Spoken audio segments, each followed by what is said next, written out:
Good evening and welcome to the evening news from Monday, August 25, 2014. I'm Petali Santos. Thank you for joining us. Making the headlines tonight: Royston King arrested and charged for forgery.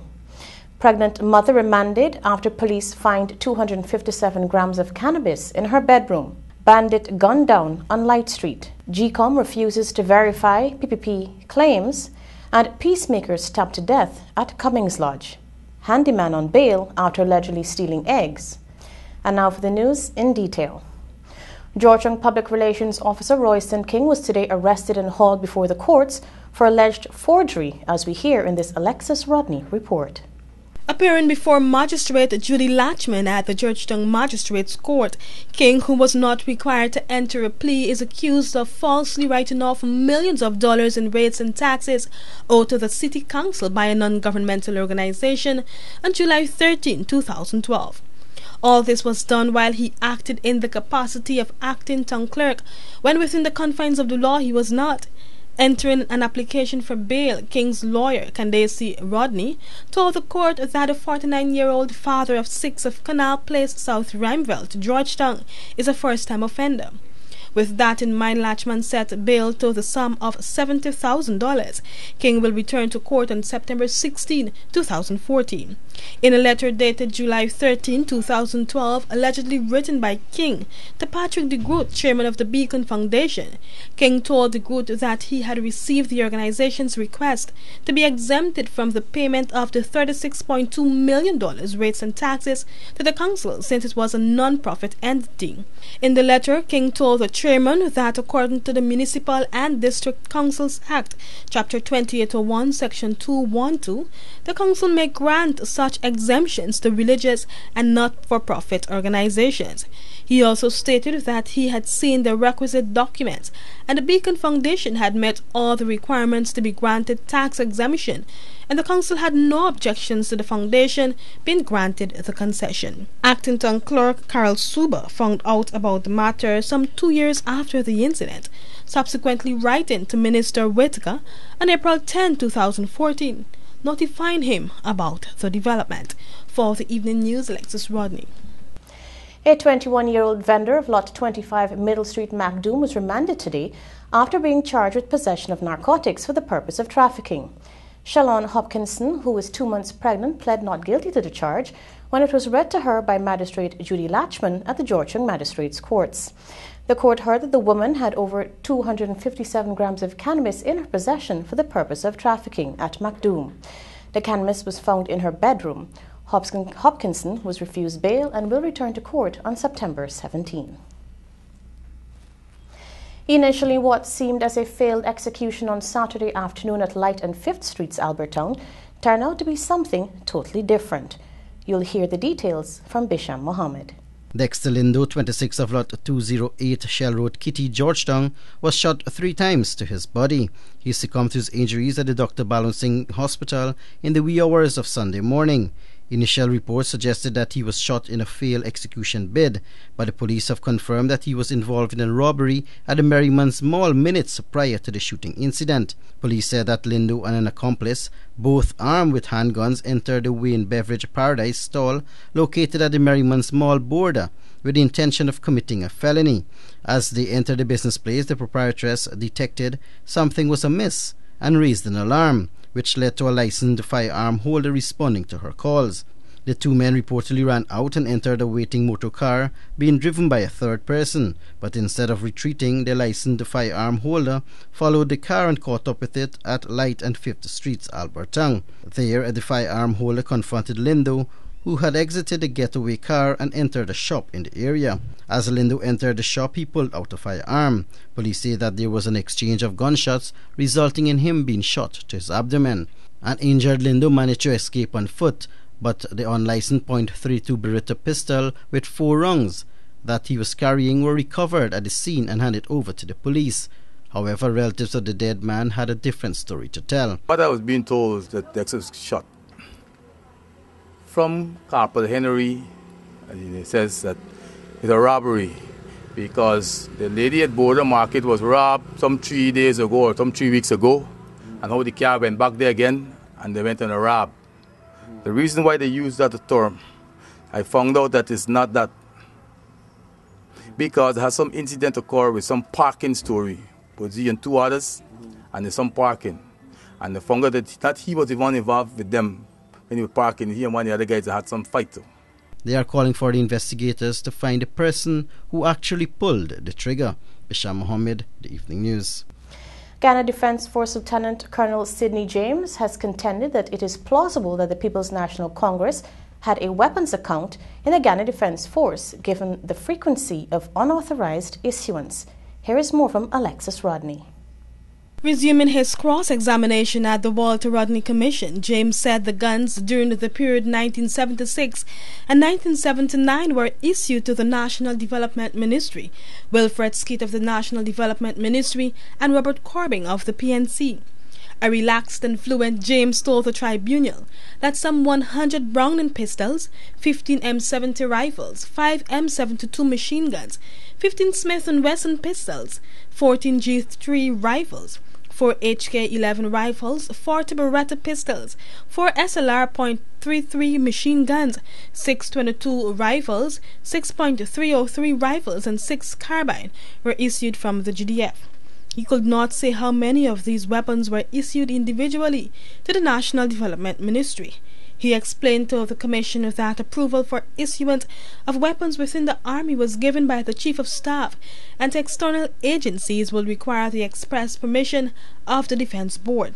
The Army officer pointed out that weapons were issued to joint services organizations and is unaware of any protocol governing the issuance, contending that it was done on a case-by-case basis. Quite interestingly, in May 18, 1979, 5 Smith & Wesson pistols, among other accessories, were issued to Robert Corbing, whose position then was either the Permanent Secretary or Parliamentary Secretary at the Office of the Prime Minister. Lieutenant Colonel James noted that on the next day, 9 Smith & Wesson pistols and other accessories were issued to Corbyn, this time under the National Development Ministry. Reporting for the Evening News, Alexis Rodney. Though appreciative of the Ghana Election Commission's decision to extend the claims and objections period by 7 days, the People's Progressive Party General Secretary Clement Rohi said the Commission has failed to resolve burning issues that have been placed on the table. Here is more from Svetlana Marshall.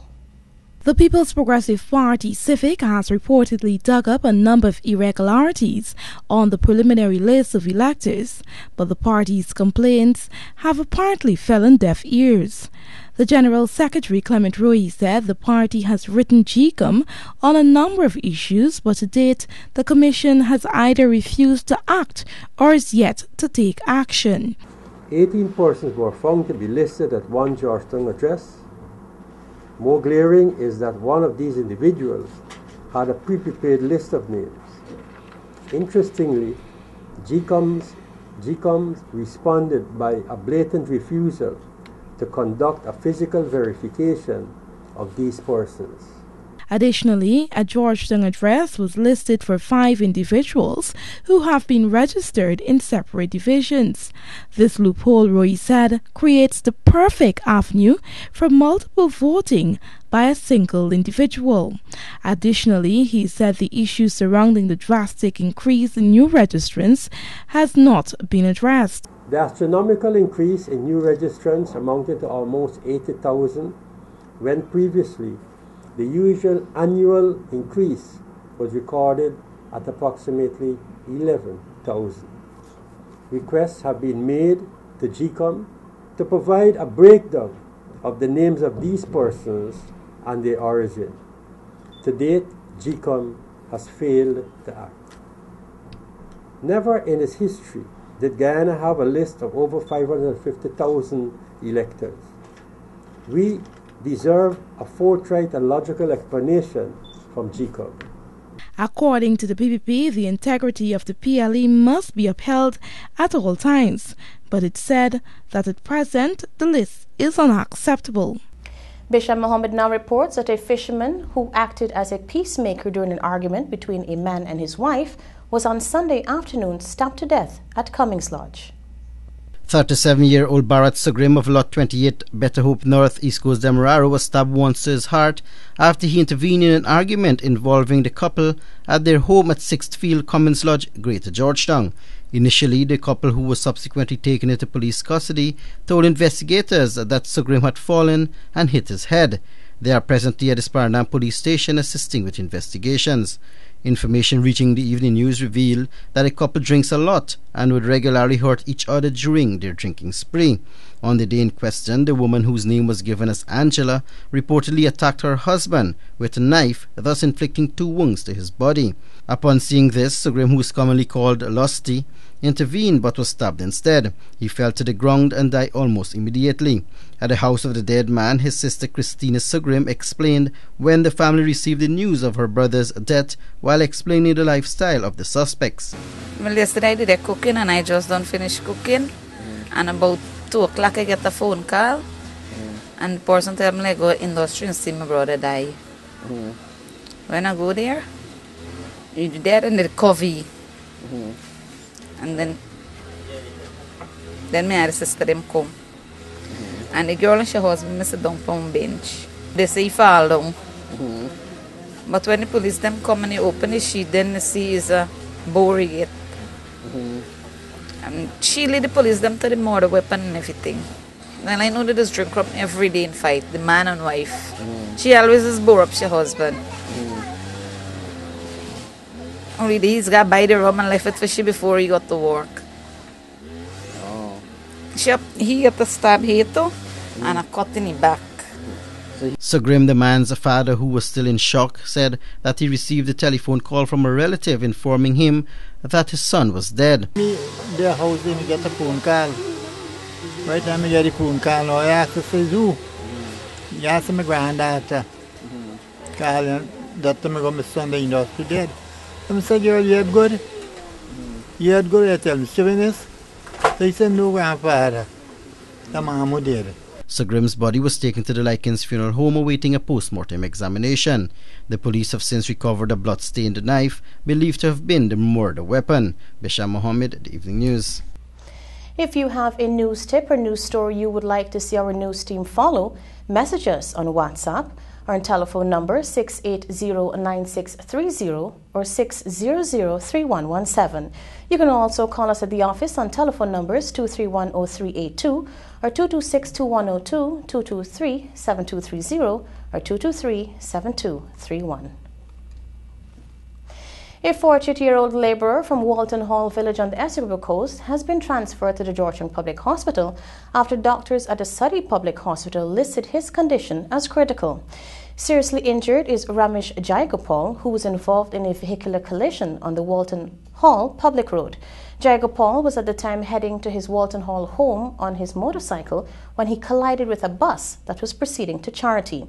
The bus was said to have 5 passengers inside. The accident occurred at about 13 hours 30 today. He received injuries to his abdomen, legs and arms. Doctors confirmed that he sustained a broken rib as well as an arm and head injuries. Jayagopal is a father of 2. The driver of the bus is presently in police custody assisting with investigations. Stay with us, more of the evening news on the other side of the break.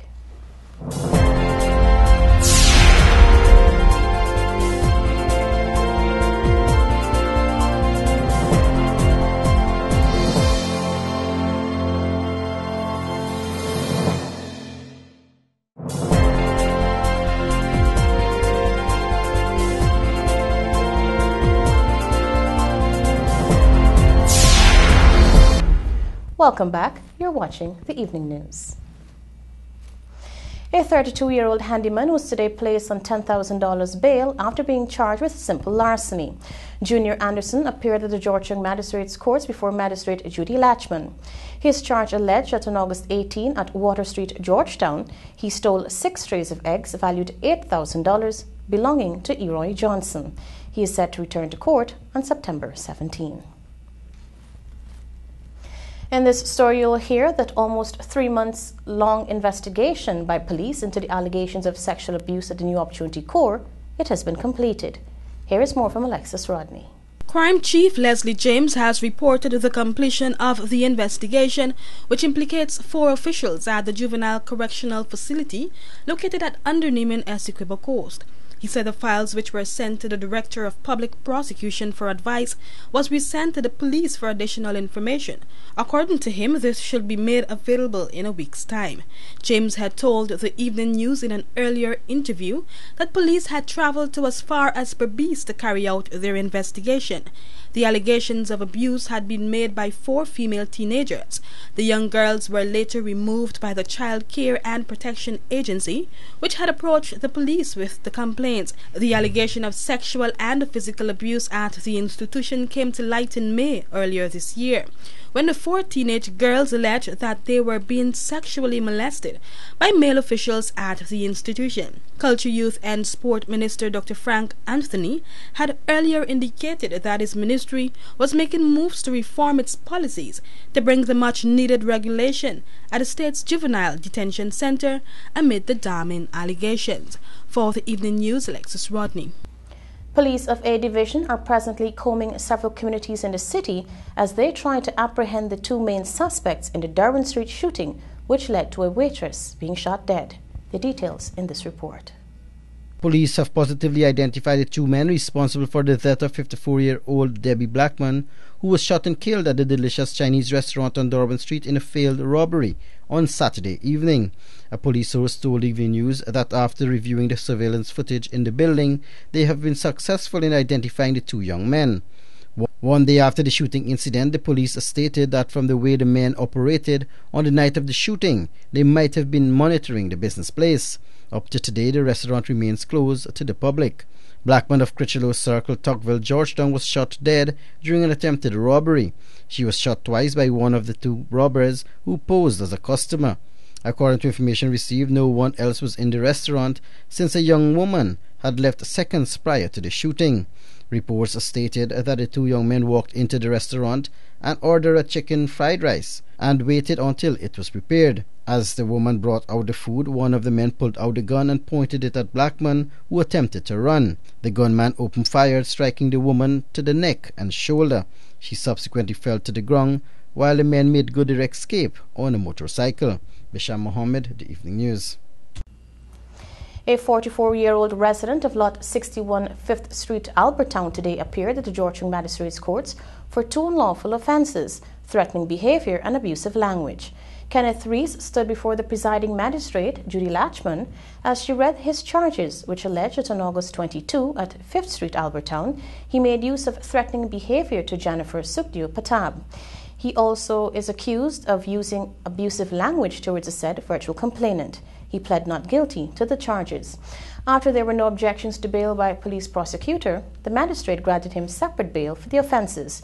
Rees was placed on $50,000 bail for the threatening behaviour charge and $20,000 bail for the abusive language charge. His next court appearance will be on September 17 before Chief Magistrate Priya Sinrain Bihari. People's Progressive Party Civic General Secretary Clement Rohi said consultations on the formation of a broad national democratic front ahead of the next constitutionally due elections. Here is more from Svetlana Marshall. Considering that it has failed to acquire the majority in the National Assembly following the 2011 general and regional elections, the People's Progressive Party Civic is now on a move to establish a broad National Democratic Front alliance. According to the party's General Secretary Clement Rohi, discussions with stakeholders are favourable. The PPP has been meeting with various stakeholders and interest groups to discuss the political situation and the need for more to be done to realize the establishment of this broad National Democratic Front alliance, which would see Guyanese electors benefiting significantly from higher levels of transparency, accountability, good governance, and democratic rule. According to Roy, the party is satisfied that its ideology, political principles and track records have managed to attract many stakeholders who are interested in developing Ghana through a national democratic front. According to him, people are growing tired of the opposition's frequent moves to stymie development in Guyana. The party's engagement with a wide range of stakeholders have revealed that resentment is growing increasingly as a result of the opposition's misuse of parliamentary power and the abuse of their one-seat majority. The PBP intends to mobilize greater support for the building of a true national unity government. The party is encouraged by the response to its call and is excited that the country's political culture and system of governance will be further strengthened by its actions. Roy today wasted no time in condemning the Partnership for National Unity in particular. According to him, the leader, David Granger, has given the impression that the party has legitimate concerns concerning the notion of shared governance, but Roy said this is far from the truth. The PBP wishes to reaffirm its position that shared governance in Guyana is realizable only when serious thought and actions are directed at building trust. Formulation of a common platform on socio-economic issues and the rebirth of commitment on the part of the opposition towards fast-tracking the development of Guyana for the benefit of all Guyanese. The party is of the view that any proposal for shared governance has to be based on the social, political and cultural realities in Guyana and not used to score cheap political points. Stay with us. More news after these messages.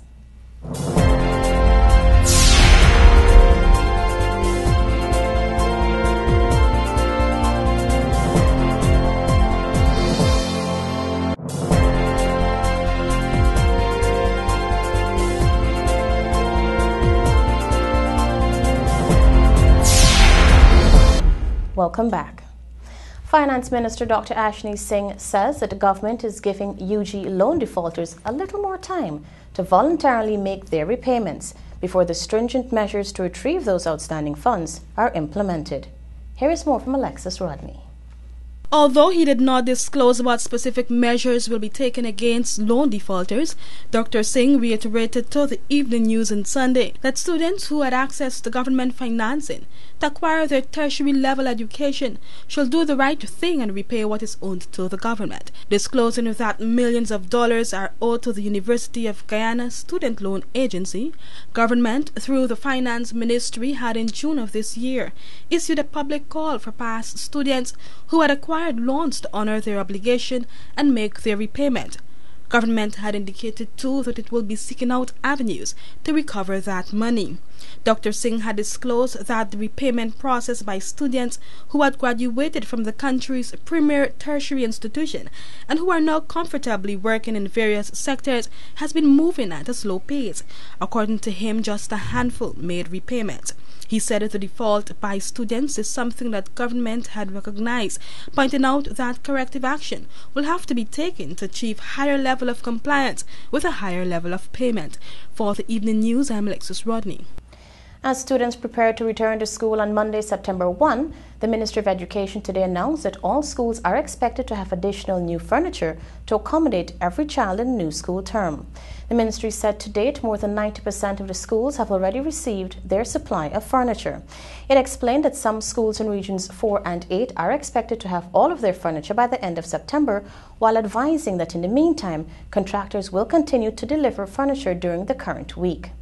Over $300 million was allocated for the construction and provision of furniture so that every child can be comfortably seated in the classroom as they receive quality education. The 14th edition of the Jam Zone Regional Night attracted thousands at the Guyana National Stadium on Saturday evening, which featured Jamaican dancehall artiste Alkaline. Here is more from Bisham Mohammed.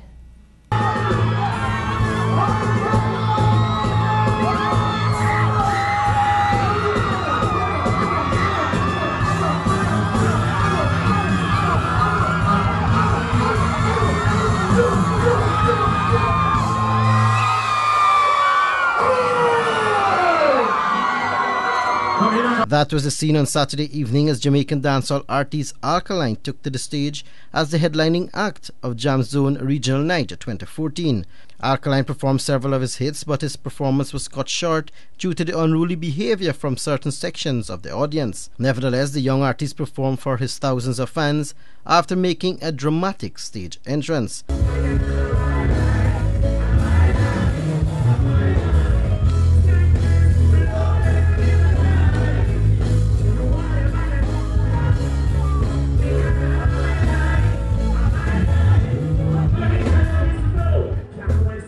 Those who love soca music enjoyed a more than 1 hour performance by Bunji Garlin and his wife Fionn Lyons.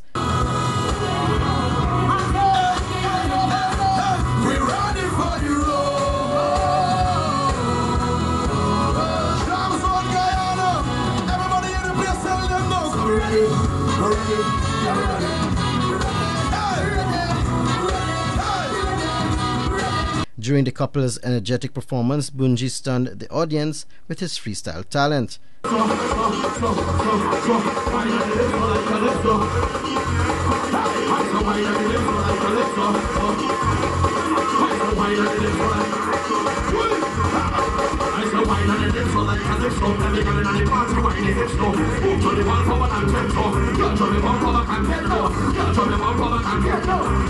Guyanese powerhouse Jackie Hanover also made a statement as she performed several songs that had the audience gyrating to the vibes.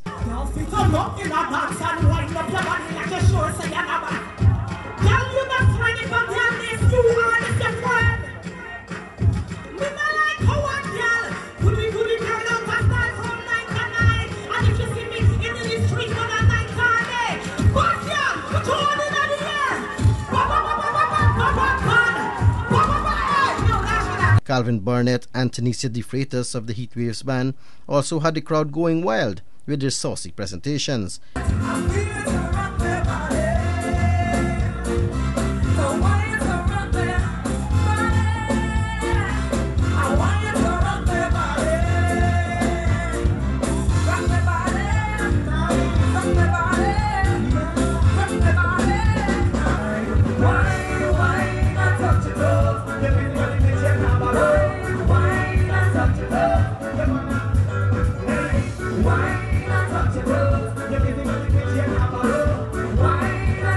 The other artists who also performed at the show were Lil Million, Malcolm Pereira, Kwesi Edmondson, Lady T and Ernesta Nelson, among others. Bisham Mohammed, Evening News. The 14th edition of Hits and Jams Jam Zone Summer Break ended on a high note on Sunday evening when the Beach Jam was hosted at the water park at Providence, East Bank, Demerara. Bisham Mohammed was there and filed this report.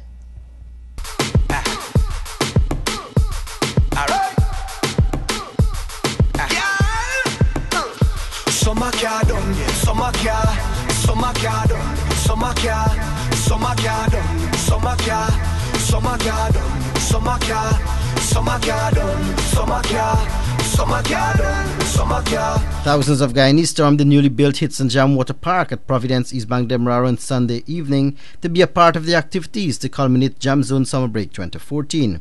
Although the beach and its facilities were not fully completed, the venue was filled with a hype of activities ranging from games for kids, various competitions for adults, and even a DJ songed off. According to Hits and Jam's director Rolf Ferguson, big plans are in store for 2015. Well, we're going to complete the water park in November. Basically, we just did a makeshift something for them to host Jam Zone this year, the beach event. But by November, this place will change completely into a water park where families, people can come and have a really good time, relax, go back to work the next day, just be recharged. So in November, this will be completed and have a whole new dry run by the time the next year Jam Zone is. But I'm so amazed that the support is here for Hits and Jams, and it's unbelievable. I didn't expect such a great turnout, to be quite honest. Corin Bullers also expresses gratitude to the thousands who turned up at the event, while noting that it was hard work to get the new venue ready for the event. Well, you know, all I can say is that, you know, Jam Zone has, like you rightly say, been receiving really great reviews, good support.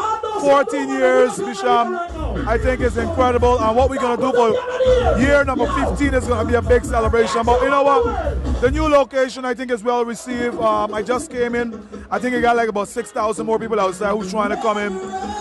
It is very well positioned in terms of location. Persons to access the venue pretty easy. And I think when we get into our second phase, which is the water park, Guyanese will really enjoy. It's always good when you have your expectations, but then when you see it come to reality, it's even better. So, you know, this is amazing. The evening news also caught up with a few patrons who shared their sentiments about the new venue. I think the whole Jam Zone concept is a great concept, and the brothers now are bringing it to a nice, fun park. I think it's appropriate for the commuters in Georgetown and the West Demerara persons and the East Coast persons and even the Suicide persons can come this way. It's kind of central. It's only different in that it will not have the creek effect as yet because of the splashments and the highway kind of vibe. But I'm extremely impressed with what I'm seeing here today. Although the environment might be different, but we still have the same, beach kind of vibe. I mean, all are related to be here. We can see the crowd. We're having a lot of fun. I mean, although it's just 5 minutes away from the city, I feel like on the splashments. Yeah, because everyone here is just having fun in the same environment and everything. All right? I mean, it's a bit different. Not what we had expected, but same way enjoying ourselves, having fun. It's not bad. But it's different because it's not a far way we have to go for transportation and other things. The transportation to reach up there and a lot of confusion. I mean, it's much better. If people don't want to go till up there and then not getting in and, people don't need that. I prefer here. Bisham Mohammed, The Evening News. Stay with us. Your regional and international news are coming up next.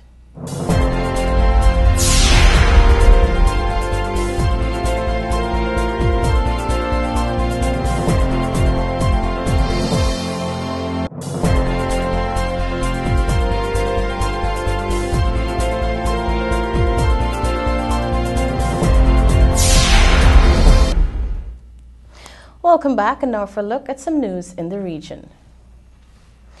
Trinidad and Tobago's Attorney General Arnold Ramlogan says the Emailgate scandal was a diabolical, evil and wicked plot aimed at destroying the People's Partnership government after indicating that the US-based search engine Google had said no such emails existed.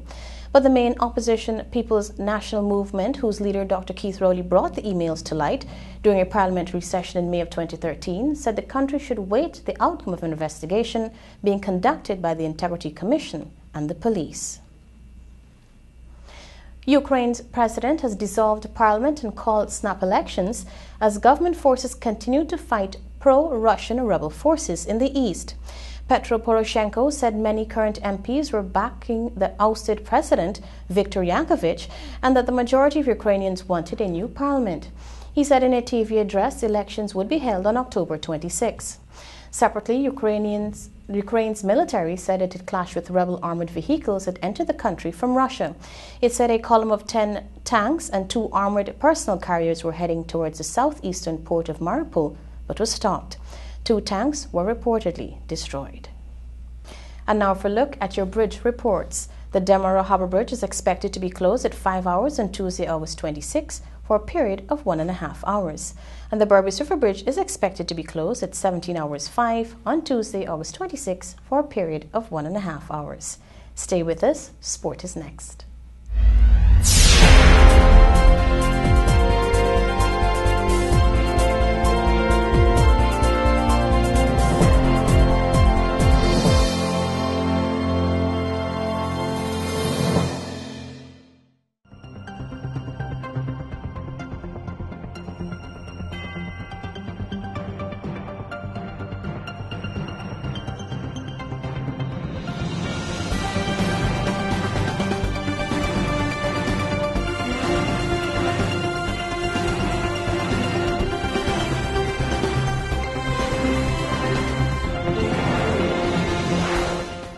Welcome back, and now for a look at sport.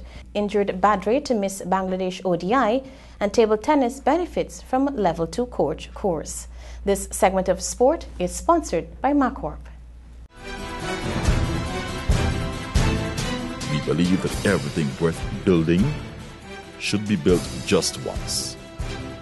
That is why we build on culture, on trust, on integrity. We exist to do more, better, faster, safer.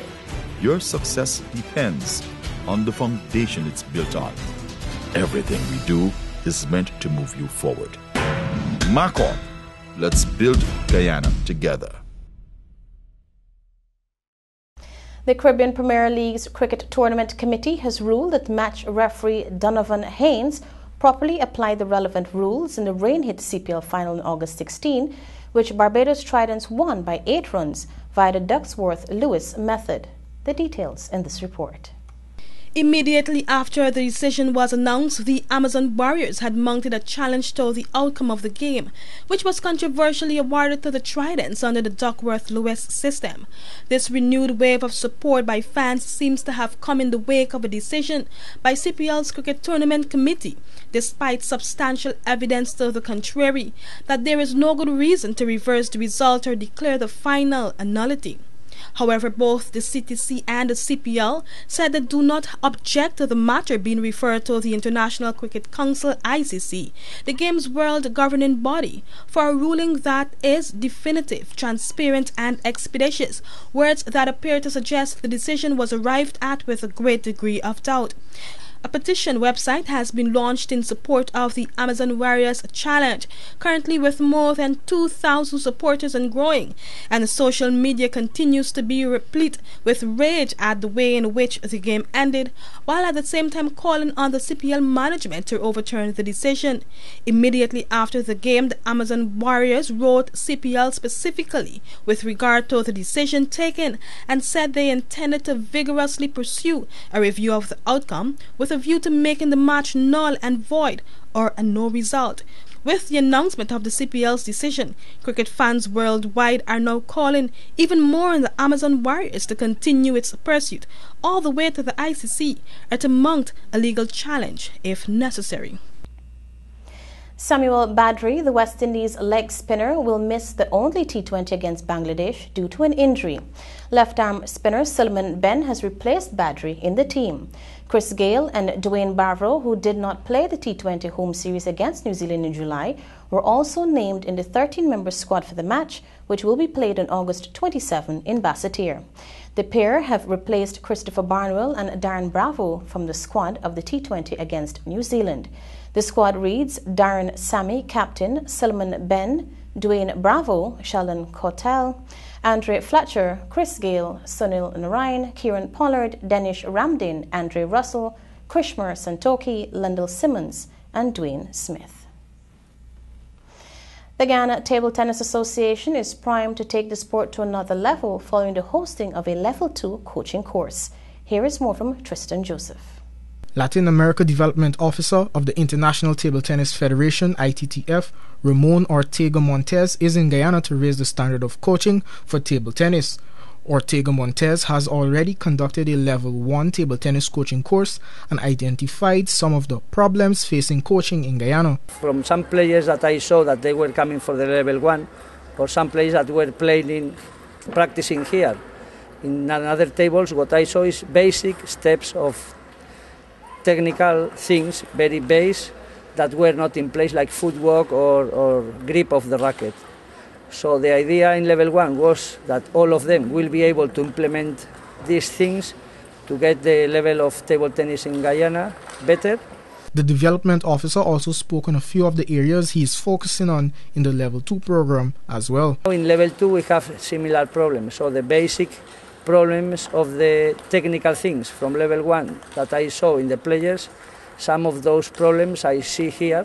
So first what we were doing is to teach them how the basics should be, and later we are going in detail. How I think they will put in place, I don't know, because it's very tough, they are very tired. What I think is that they need at least 1 or 2 days of rest and later to put in practice all what they learn. In addition, Ortega Montes shared what he thinks will improve the sport in Guyana. I think this is the very best way to begin to change that. So to do a Level 1 coaches course and a Level 2 at the same time is the way to teach the coaches how to do it. So how it should be from now on? It should be that those coaches that they receive the knowledge and now they know exactly how the best technique to be a top level player should be, they should put in practice. So how I think, if they are doing this, I think that in 2 years or 3, the level of the table tennis here will improve. The Level 2 course is expected to be completed on Tuesday, where a number of coaches will be able to better teach their athletes the fundamentals of the game. And that has brought us to the end of the evening news for today, Monday, August 25, 2014. I'm Petali Santos. Thanks for joining us.